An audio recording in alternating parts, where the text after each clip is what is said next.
வணக்கம் மக்களே, welcome back to நேற்று இன்று நாளை. இன்னைக்கு நம்ம ரொம்ப ஹெல்த்தியான கருவேப்பிலை சாதம் ரெசிபி தான் பார்க்க போறோம்.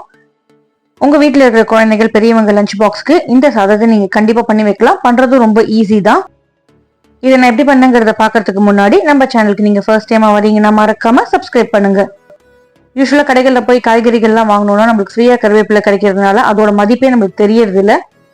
பல சமயங்கள்ல அதை அப்படியே ஃப்ரிட்ஜில் வச்சு வாடி போய் தூக்கி போட்டுருவோம். பட் வாரம் ஒரு நாள் இந்த மாதிரி ஒரு ரைஸ் பண்ணி கொடுங்க. கருவேப்பிலையும் காலியாகும், உடம்புக்கும் ரொம்ப நல்லது. இப்போ வாங்க இந்த சாதத்தை நான் எப்படி பண்ணேங்கிறத பார்த்துடலாம். முதல்ல இந்த கருவேப்பிலை சாதம் பண்றதுக்கு ஒரு பொடியை அரைச்சிக்க போறோம். கடாயில் 1 டீஸ்பூன் எண்ணெய் சேர்த்துக்கோங்க. எண்ணெய் சூடானதும் 1 டேபிள் ஸ்பூன் அளவுக்கு துவரம்பருப்பு சேர்த்துக்கலாம். இது கூடவே நான் 2 டேபிள் ஸ்பூன் கடலைப்பருப்பு, 2 டேபிள் ஸ்பூன் உளுத்தம் பருப்பு சேர்த்துக்கிறேன். 3 பருப்புமே சேர்த்தாதான் நம்மளுக்கு நல்லா டேஸ்டியா இருக்கும். பருப்புகள் கூட ஒரு 1/2 டேபிள் ஸ்பூன் அளவுக்கு தனியா விதைகள், 1/2 டேபிள் ஸ்பூன் அளவுக்கு ஜீரகம் சேர்த்துக்கலாம். இப்போ இது எல்லாத்தையும் நல்லா கலந்து விட்டுக்கோங்க. ஃப்ளேமை லோல வச்சுட்டு அப்படியே கலரி விட்டுட்டே இருந்தீங்கன்னா உங்களுக்கு ஈவனா ரோஸ்ட் ஆகும். பருப்பெல்லாம் பொன்னிறமா மாறுற வரைக்கும் நம்ம பொறுமையா வறுத்துக்கணும். காரத்துக்கு ஒரு 1/2 டேபிள் ஸ்பூன் அளவு கருப்பு மிளகு, 3 நார்மல் காரமா இருக்கிற காஞ்ச மிளகா, 3 காஷ்மீரி காஞ்ச மிளகா சேர்த்துக்கிறேன். ஹை ஃப்ளேம்ல வச்சு ரோஸ்ட் பண்ணீங்கன்னா பருப்பு ஒரு சைடு மட்டும் கருகிடும், அதோட ஃபிளேவர் நல்லா இருக்காது. இப்போ பருப்பு பொன்னிறமா மாறினதுக்கு அப்புறமா இதை ஒரு பிளேட்டுக்கு மாத்திக்கலாம். கூடவே புளிப்புக்காக நான் ஒரு சின்ன நெல்லிக்காய் அளவுக்கு புளி எடுத்துக்கிறேன். புளியுமே அந்த வறுத்த பருப்போடவே நான் வச்சிடுறேன். புளியை வறுக்கணும்னு அவசியம் இல்லைங்க, அந்த பருப்போட சூடே போதும். இப்போ அதே கடாயிலேயே ஒரு 3 கப் அளவுக்கு கருவேப்பிலை சேர்த்துக்கலாம். கருவேப்பிலை நல்லா வாஷ் பண்ணிட்டு தண்ணி எல்லாத்தையும் ட்ரெயின் பண்ணிட்டு கொஞ்சம் ட்ரையா சேர்த்துக்கோங்க. ட்ரையா சேர்க்கும் போது சீக்கிரமா ரோஸ்ட் ஆயிடும். கருவேப்பிலை அப்படியே ட்ரை ரோஸ்ட் பண்ணிக்கலாம்.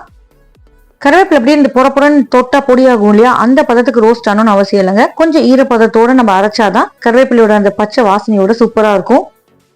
நீங்க ரொம்ப ரோஸ்ட் பண்ணிட்டீங்கன்னா அதோட வாசனை போயிடும். ஸோ உங்களுக்கு அப்படியே கிறிஸ்பியா இருக்கணும், ஆனா பவுடரியா மாறக்கூடாது. அந்த பதம் வரும்போது நீங்க அடுப்பு ஆஃப் பண்ணிட்டு கருவேப்பிலை ஆற வச்சிடுங்க. இப்போ ஃபர்ஸ்ட் ரோஸ்ட் பண்ணோம் இல்லையா பருப்பு, அதை அப்படியே ஒரு பிளெண்டர் ஜாருக்கு மாத்திட்டு பொடி பண்ணிக்கலாம். பருப்பு பொடி பண்ணும் போதே புளியும் சேர்த்துட்டு நீங்க பொடி பண்ணிடுங்க. பொடியானதுக்கு அப்புறமா நம்ம வறுத்து வச்சிருக்க கருவேப்பிலையை சேர்த்துட்டு மறுபடியும் பல்ஸ் பண்ணிக்கலாம். ரொம்ப ஃபைனா உங்களுக்கு பவுடரா பொடி வேணும்னு நினைச்சீங்கன்னா கருவேப்பிலையை நல்லா ரோஸ்ட் பண்ணிக்கணும். பட் எனக்கு பர்சனலா கொஞ்சம் அப்படி பச்சையா இருந்தாதான் ஃபிளேவர் ரொம்ப பிடிக்கும். அப்பதான் உங்க கருவேப்பிலையோட ஃபிளேவர் மேக்ஸிமமா கிடைக்கும். பொடி பாருங்க இப்ப சூப்பரா ரெடி ஆயிடுத்து. இதை நீங்க ஃபியூச்சருக்கு ஸ்டோர் பண்றீங்கன்னா இந்த பொடியை மறுபடியும் நீங்க கடாயில ட்ரை ரோஸ்ட் பண்ணீங்கன்னா உங்களுக்கு இன்னும் நல்லா ஈரப்பதம்லாம் போய் நீங்க ஒரு ஜார்ல எடுத்து வச்சீங்கன்னா ரொம்ப நாளைக்கு உங்களுக்கு நல்லா இருக்கும். இப்போ ரைஸ் ரெடி பண்றதுக்கு கடாயில ஒரு 3 டேபிள் ஸ்பூன் அளவுக்கு கடலை எண்ணெய் சேர்த்துக்கலாம். எண்ணெய் சூடானதும் கொஞ்சமா கடுகு, 1 டீஸ்பூன் கடலைப்பருப்பு, 1 டீஸ்பூன் உளுத்தம் பருப்பு, ஒரு 2 காஞ்ச மிளகாய் சேர்த்துக்கிறேன். பருப்பு நல்லா பொன்னிறமா மாறட்டும். ஃப்ரெஷ்ஷான கருவேப்பிலை இதுலயே கொஞ்சமா சேர்த்துக்கலாம். சின்ன இலை தாங்க, ஆனா அதுல நிறைய வைட்டமின்ஸ் மினரல்ஸ் இருக்கு. ஏ, பி, சி, கால்சியம், பாஸ்பரஸ், அயன்ல எக்கச்சக்கமா இருக்கு. டைஜஷனுக்கு, ஹேர் ஹெல்த்துக்கு, ஆன்டி இன்ஃபிளமேட்டரி ப்ராப்பர்ட்டிஸ் எல்லாமே இதுல அதிகமா இருக்கிறதுனால இந்த இலையை நீங்க கட்டாயம் சாப்பிடலாம். பருப்பெல்லாம் பொன்னிறமா மாறினதுக்கு அப்புறமா 1 டேபிள் ஸ்பூன் அளவுக்கு நம்ம வேர்க்கடலையும், 1 டேபிள் ஸ்பூன் அளவுக்கு முந்திரி பருப்பு ரிச்னஸ்க்காக சேர்த்திருக்கேன். முந்திரி பருப்பு வேண்டாம்னு நீங்க அவாய்ட் பண்ணிக்கலாம். 1 டீஸ்பூன் அளவுக்கு வெள்ளை எள்ளு சேர்த்துருங்க. கடிக்கும் போது கிரன்ச்சியா நம்மளுக்கு நல்லா இருக்கும். யூஸ்வலா நம்ம வேற ஏதாவது டிஷ்ல கருவேப்பிலை போடும் போது நம்ம எடுத்து தனியா வச்சிடுவோம். அதோட சத்து ஃபுல்லா நம்மளுக்கு உள்ள போகாது. பட் இந்த மாதிரி பொடி பண்ணி ரைஸ் பண்ணி சாப்பிடும் போது அதோட மேக்ஸிமம் பெனிஃபிட் நம்மளுக்கு கிடைக்கும். இப்போ நம்ம இதுல குக் பண்ண சாதத்தையும் சேர்த்துட்டு நல்லா கலந்து விட்டுக்கலாம். சாதம் வெடிக்கும் போதே கொஞ்சமா நீங்க உப்பு சேர்த்து கூட குக் பண்ணிக்கலாம். கொஞ்சம் உதிரி உதிரியா சாதம் வச்சுக்கோங்க. தேவையான அளவுக்கு உப்பு சேர்த்துட்டு நம்ம பொடி பண்ண இல்லையா கருவேப்பிலை பொடி, அதையும் இது மேல தேவையான அளவுக்கு கொஞ்சம் கொஞ்சமா சேர்த்துக்கலாம்.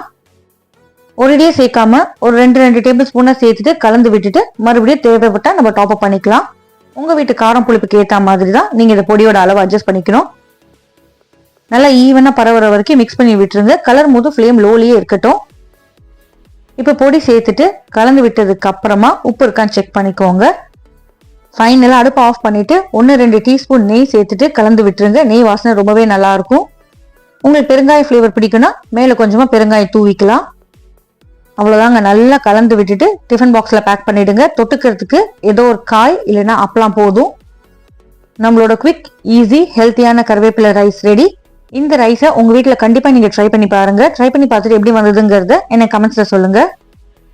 நம்ம சேனலுக்கு நீங்க ஃபர்ஸ்ட் டைமா வரீங்கன்னா லைக் பண்ணுங்க, ஷேர் பண்ணுங்க, மறக்காம சப்ஸ்கிரைப் பண்ணுங்க. இன்னும் ஒரு நல்ல ரெசிபியோட நல்ல வீடியோவோட உங்களை நாளைக்கு சந்திக்கிறேன். Until then, take care, bye bye, thanks for watching, have a great day.